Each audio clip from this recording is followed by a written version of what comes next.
What is up, guys? Welcome to this video. In this one, I'm going to be telling you why people can't change their beliefs. I thought I'd start this off with a little bit of an analogy.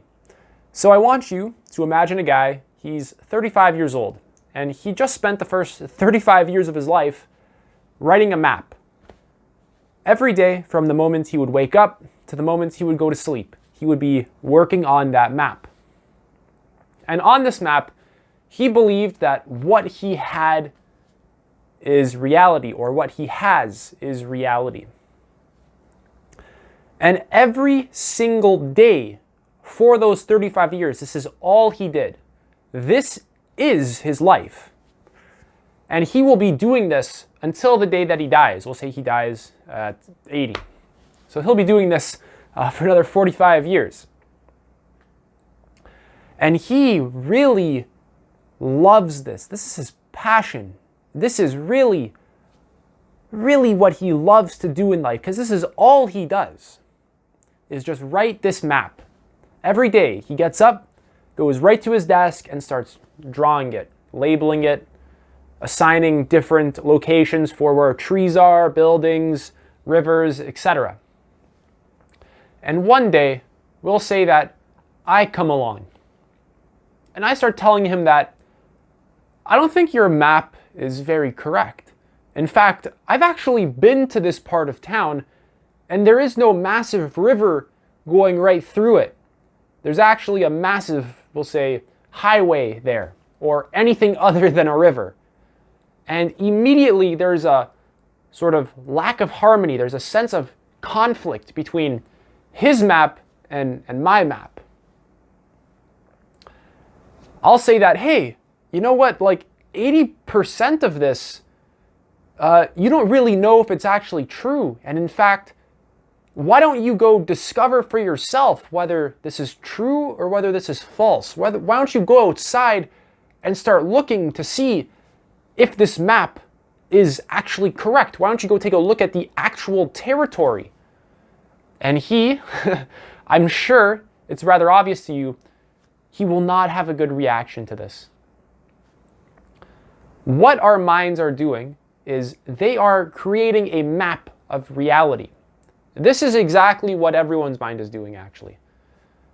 Right now, you have a sort of set of beliefs that you are watching a computer screen with a video, etc. And what this is your mind mapping out reality. Every single thing that your mind does is you mapping out reality. You telling yourself, my name is Lucas. You saying, that is a water bottle over there. You saying, this is a video. This is your mind labeling everything and creating a map of reality. Okay, I really want you to get that. That what your mind is doing is just mapping out reality, and it's trying to expect certain things. It's trying to have a sense of control and predictability, etc. And when someone comes along and they start telling you that your map, which is what your mind is, it's a map, it's creating a map of reality. When they start saying that this map isn't correct, that actually you're missing out a lot of information right here, and this isn't even here at all. This is just a total fabrication. You just drew this, and it's really like, where'd you even get that from? It's very obvious, using this analogy, that people will not have a very pleasant reaction to that because they've really worked on this map. And when you come and you want to basically cut a lot of it out and throw it away, it's a very understandable reaction as to why people and why humans are so ideological, why they're so closed-minded, why they don't genuinely enjoy destroying their whole belief system.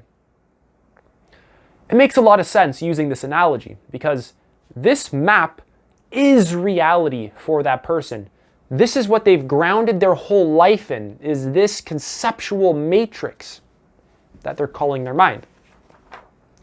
And I also want you to think of this belief system, or this mental map, or this conceptual matrix, whatever, or your mind, kind of like that game Jenga. It's that one with all the wooden blocks, and the goal is that each person has to take out a block, and you can't let that tower, that wooden block tower, fall down.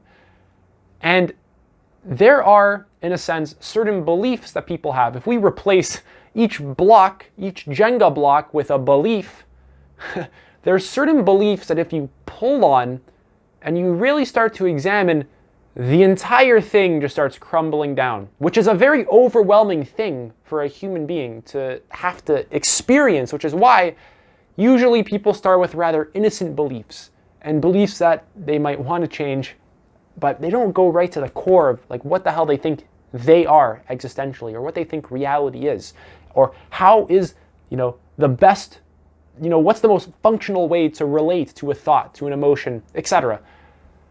But I want you to understand that there's just certain beliefs that if you tug at, the entire thing comes crashing down.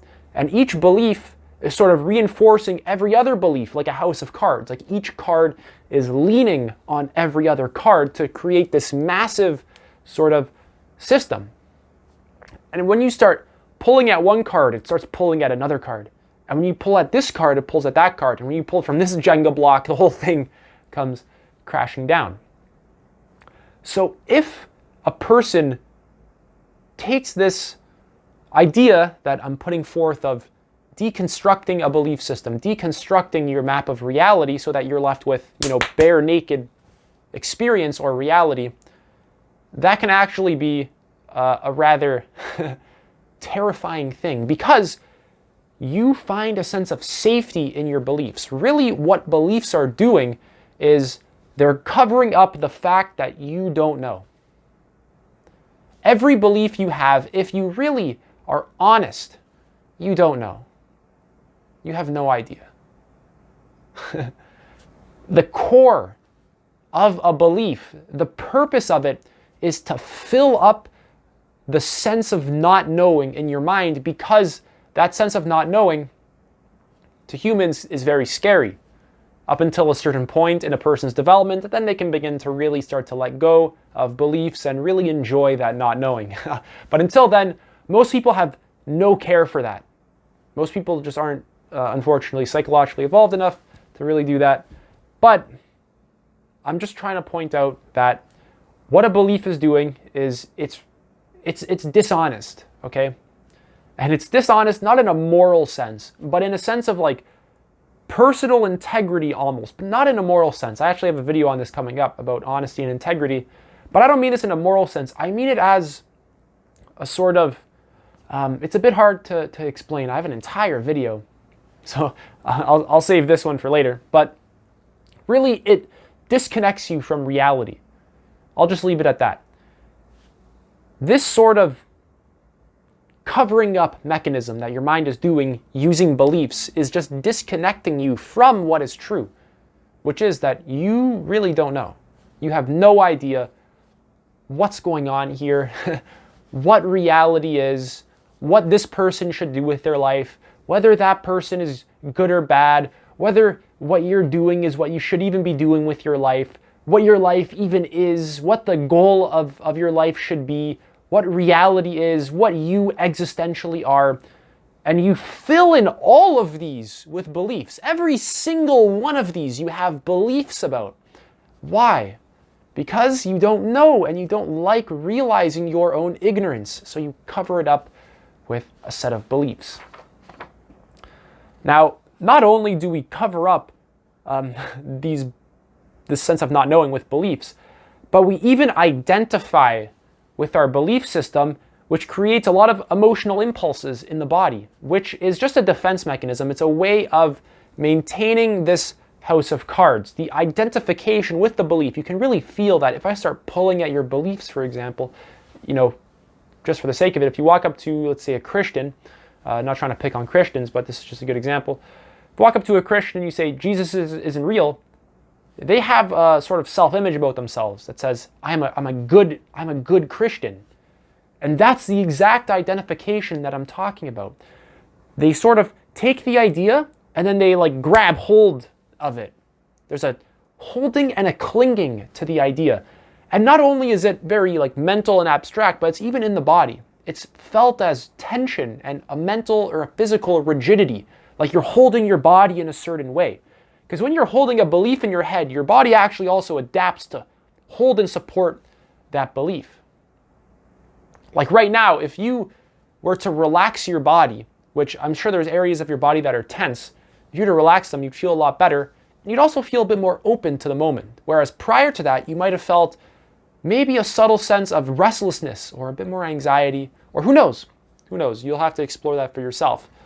But there's all sorts of clever ways that a human being, all sorts of clever tactics that a human being does in order to cover up this fundamental sense of really having no goddamn clue what is going on, and we use beliefs to do that. Now, moving on, a lot of what we're calling knowledge is actually not real knowledge. It's actually made to just manipulate reality for our personal gain.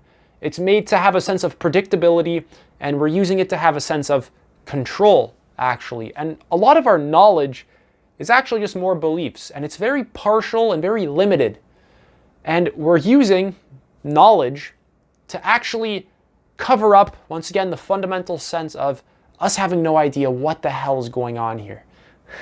And this is a very sort of existential video that we really don't know what the fuck reality is.